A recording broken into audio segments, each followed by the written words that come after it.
آپ کو تمام جہانوں کے لیے رحمت بنا کر بھیجا، انسانوں کے لیے، جنات کے لیے، مخلوقات کے لیے، نظر آنے والی مخلوقیں ہیں یا چھپی ہوئی مخلوقیں ہیں، چرند ہیں، پرند ہیں، جانور ہیں، سب کے لیے اللہ نے اپنے محبوب کو رحمت بنا کر بھیجا ہے۔ من جملہ ان میں سے جن سب کے لیے اللہ کے نبی کو رحمت بنا کر بھیجا، ان میں سے اس زمانے کے اندر بھی اور اس زمانے کے اندر بھی ایک طبقہ ایسا ہے جس کو مستقل محروم کیا جا رہا ہے، مستقل اس کو محروم سمجھا جاتا ہے، اور اس کے ساتھ خصوصی طور پر ناانصافی کی جاتی ہے، الا ماشاء اللہ کوئی اگر بچ جاتا ہو تو ٹھیک۔ میری مراد ہمارے معاشرے کے اندر رہنے والے دو قسم کے افراد، یتیم اور بیوہ۔ یتیم اور بیوہ، اللہ کے نبی کے دور سے پہلے ان کے ساتھ بڑا ظلم کیا جاتا تھا، بڑا ظلم کیا جاتا تھا۔ قرآن پاک کے اندر آتا ہے کہ پہلے آپ علیہ الصلوۃ والسلام کی بعثت سے پہلے جو بچہ یتیم ہو جاتا تھا اس کے مال کو لوگ کھا جاتے تھے، کہتے تھے یہ تو یتیم ہے، اس کا پوچھنے والا کون ہے، اس کا جو مال ہے اس کو ہم کھا جاتے ہیں، اس کی پرورش نہیں کرتے تھے، اس کے اوپر جس طرح کا ظلم ان کو آتا وہ کرتے تھے۔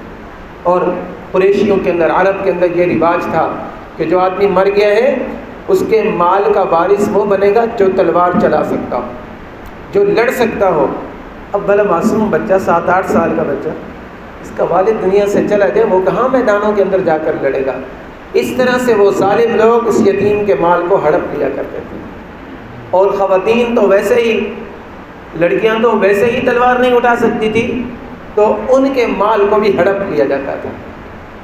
رسول اللہ صلی اللہ علیہ وسلم کو اللہ رب العزت نے ایسے گھر کے اندر پیدا کیا کہ آپ علیہ السلام کی مبارک پیدائش سے پہلے ہی آپ کے والد فوت ہو گئے۔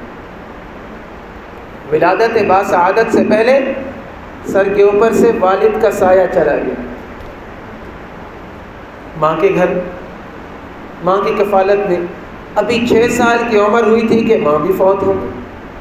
پھر دادا کی کفالت میں آئے، 8 سال کی عمر ہوئی تھی، دادا بھی فوت ہو گئے۔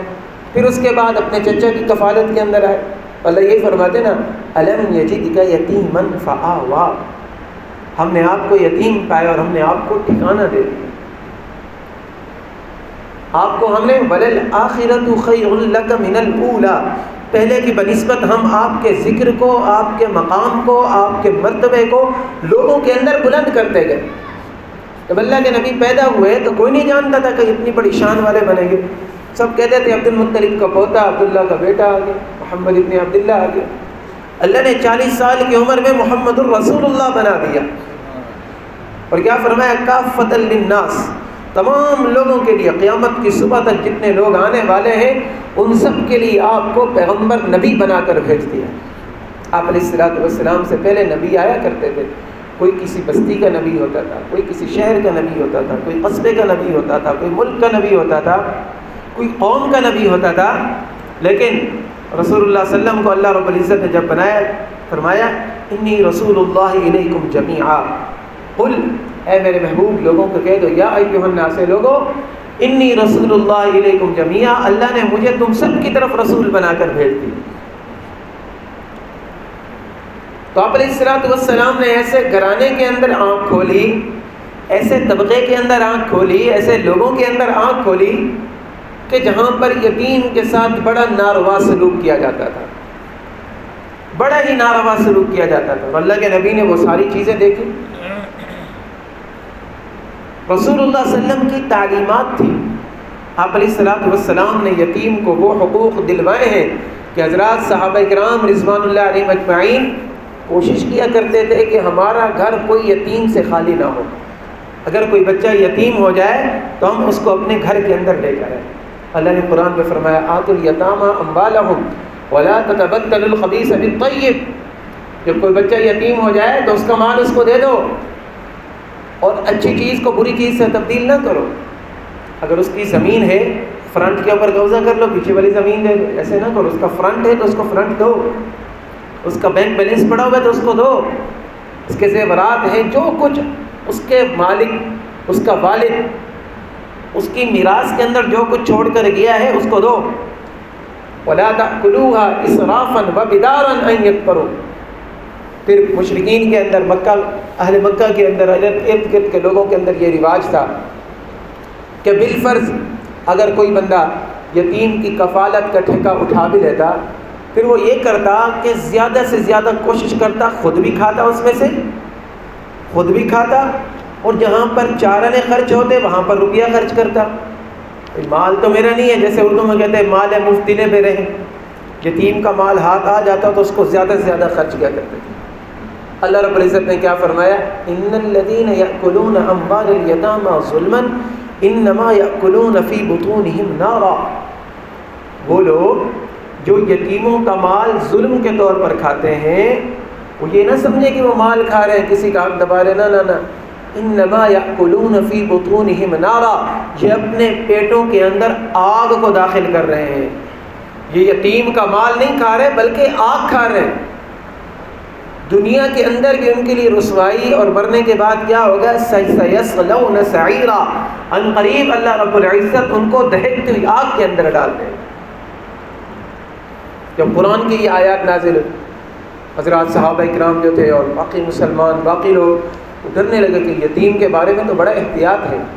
ایک صاحب ہے حضور علیہ السلام کے پاس, یا رسول اللہ صلی اللہ علیہ وسلم میرا دل بڑا سخت ہے, میں چاہتا ہوں کہ میرا دل نرم ہو جائے, میرا دل بڑا سخت ہے. حضور علیہ السلام نے فرمایا ہم بھی چاہتے ہیں نا ہمارا دل نرم ہو جائے, ہمارا دل بھی نرم ہو جائے نا. سخت دل اللہ کو پسند نہیں ہے. صحابہ کرام کے دل کتنے پیارے تھے. اذا سمعوا ما انزل الى الرسول ترى اعینهم تفیض من الدمع. صحابہ کرام جب قرآن کی آیات سنتے تھے نا, قرآن کی آیات, اللہ کے محبوب کے اوپر قرآن کی آیت نازل ہوئی, کوئی قرآن کی آیت سنتے تھے تفیض من الدمع, تو ان کی آنکھیں بہہ پڑتی تھی. یقولون ربنا آمنا, پھر کہتے تھے اللہ ہم ایمان لے کر آ گئے, آپ نے اپنے محبوب کے اوپر جو نازل کیا وہ حق اور سچ ہے, اس لیے اپنے دل کو نرم رکھیں. ہمارے دل نرم کیسے ہوں گے؟ صحابیہ یا رسول اللہ میرا دل بڑا سخت ہے, میں چاہتا ہوں کہ میرا دل نرم ہو جائے. اللہ کے محبوب نے فرمایا کہ جب کسی یتیم کے پاس سے گزرو تو اس کے سر پر ہاتھ پھیر دیا کرو. کسی یتیم کے پاس سے گزرو تو اس کے ہاتھ پر دست شفقت پھیرا کرو. للہیت لوجہ اللہ, اللہ کو راضی کرنے کے لیے دست شفقت پھیرو اور ان کے ساتھ اعانت کرو, ان کی مدد کرو, یتیموں کی محتاجوں کی مدد کیا کرو. جب تم ایسے لوگوں کے پاس جا کر بیٹھو گے تو تمہارا دل سختی سے نرمی کی طرف آ جائے گا. تمہیں پتہ چلے گا کہ یہ محروم طبقہ ہے, اللہ رب العزت نے میرے اوپر کتنا احسان فرمایا کہ مجھے اللہ نے اس طبقے کے اندر نہیں بنایا. اس طرح حضور علیہ السلام نے فرمایا کہ جو آدمی کسی یتیم کے سر کے اوپر ہاتھ رکھ دیتا ہے, یہ صحیح حدیث ہے, کسی یتیم کے سر کے اوپر ہاتھ رکھتا ہے شفقت کی نیت سے, محبت کی نیت سے, اور کوئی کام نہیں کرتا, اس کو دیتا بھی کچھ نہیں ہے, دیکھا یار یہ چھوٹا سا بچہ ہے, اس کا والد فوت ہو گیا, تو دل بھر آیا, اس کے سر کے اوپر ہاتھ رکھ دیا. اللہ کے محبوب نے فرمایا کہ اس کے سر پہ ہاتھ رکھا, اس آدمی کے ہاتھ کے نیچے جتنے بال آئیں گے اللہ اتنی نیکیاں لکھ دے گا. کچھ دیا بھی نہیں, کچھ کھلایا بھی نہیں, پلایا بھی نہیں, صرف محبت کی نگاہ سے دیکھا ہے, اس کا ترس کھایا ہے. تو جو بندہ ان کو کھلائے گا, پلائے گا, ان کی کفالت کرے گا, اس کو اللہ رب العزت کتنا اجر دے گا. اس طرح حدیث پاک کے اندر آتا ہے رسول اللہ صلی اللہ علیہ وسلم نے فرمایا کہ بہترین گھر زمین کے اوپر, بہترین گھر وہ ہے جس کے اندر کوئی یتیم ہو اور اس کا خیال رکھا جاتا. زمین کے گھروں میں سے بہترین گھر وہ ہے جس کے اندر کوئی یتیم ہو, اس کا خیال رکھا جاتا اور اس کی کفالت کی جاتی ہو, اس کے ساتھ ناانصافی نہ کی جاتی ہو. اللہ کے محبوب نے فرمایا کہ یہ بہترین گھر. پھر فرمایا کہ بدترین گھر وہ ہے کہ جس کے اندر کوئی یتیم ہو اور اس کے ساتھ ناروا سلوک کیا جاتا ہو, اس کے ساتھ اچھا سلوک نہ کیا جاتا ہو, یہ بدترین گھر کہا گیا. اس لیے حضرات صحابہ کرام رضوان اللہ علیہم اجمعین کے دور میں اگر کوئی بچہ یتیم ہو جاتا تھا تو بچے کو اختیار دیا جاتا تھا کہ تم کس کے گھر کے اندر جاؤ. اب ایک بچہ یتیم ہو جاتا, اس کی کفالت کرنے کے لیے لینے لگ جاتی. کوئی کہتا یا رسول اللہ میں لے جاؤں گا, کوئی کہتا تھا یا رسول اللہ میں لے جاؤں گا, کوئی کہتا تھا یا رسول اللہ میں لے جاؤں گا. تو بچہ سلیکشن کرتا تھا کہ میں کس کے گھر کے اندر سوٹ رہوں گا, کس کے گھر کے اندر میں صحیح رہوں گا. تو وہ یعنی قرآن اندازی ہوا کرتے تھے.